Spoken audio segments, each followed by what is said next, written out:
এইরকম কিছু মূর্খ ইনফ্লুয়েন্সারের কারণে সোশ্যাল মিডিয়াতে হিন্দু মুসলিমের মধ্যে একটা বিশৃঙ্খলার পরিবেশের সৃষ্টি হয়। আপনারা এই ভিডিওটা আগে দেখুন, তারপরে আমি আপনাকে কিছু কইতাছি। কেরালায় কংগ্রেস সরকার জিতেছে আর আমাদের পশ্চিমবঙ্গে জিতেছে বিজেপি সরকার। দেখতে পাচ্ছেন ভিডিওর মধ্যে কাকে দেখতে পাচ্ছেন? কংগ্রেসীরা পাকিস্তানের পতাকা নিয়ে রাস্তায় বেরিয়েছে আর বিজেপিরা গেরুয়া বসন গেরুয়া পতাকা নিয়ে রাস্তায় বেরিয়েছে।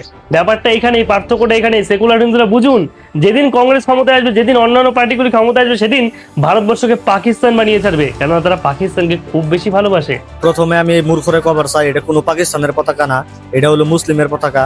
পাকিস্তানের পতাকা আর মুসলিমের পতাকার মধ্যে পার্থক্য আছে। পাকিস্তানের পতাকার লেফট সাইডে আপনারা দেখবেন এক্সট্রা করে একটা ভোগা কাপড় লাগাইনি আছে। মুসলিমের যেটা পতাকা আছে ওই পতাকা আপনারা তলে দেখতেছেন, ওটার মধ্যে কালার একটা আছে সবুজ কালার। পশ্চিমবঙ্গ বিজেপি জেতার পরে গেরুয়া রঙের পতাকা উত্তোলন করা হয়। কেরালায় কংগ্রেস জেতার পরে মুসলিমের একটা পতাকা আছে, ওটা উত্তোলন করা হয়। কেরালায় 95% লিটারেসি রেট। গতিকে তখন কিছু মূর্খ ইউটিউবারে জ্ঞান দেয় না, কোনো দরকার নাই বলে আমি ভাবি। গতিকে মাথা কিছু শিক্ষার পোহার থাকা খুবই দরকার। যদি কিছু শিক্ষার পোহার থাকতো তাহলে তোরা পাকিস্তানের পতাকা আর মুসলিমের পতাকার মধ্যে পার্থক্য বিচারে বাই করা হাঁটতি। এইরকম কিছু মূর্খ ইনফ্লুয়েন্সারের কারণে সোশ্যাল মিডিয়াতে হিন্দু মুসলিমের মধ্যে একটা বিশৃঙ্খলার পরিবেশের সৃষ্টি হয়। গতিকে আপনারা সোশ্যাল মিডিয়াতে যা দেখুন ওটা হাসা বাবার আগে নিজে একবার পরীক্ষা নিরীক্ষা করে দেখবেন।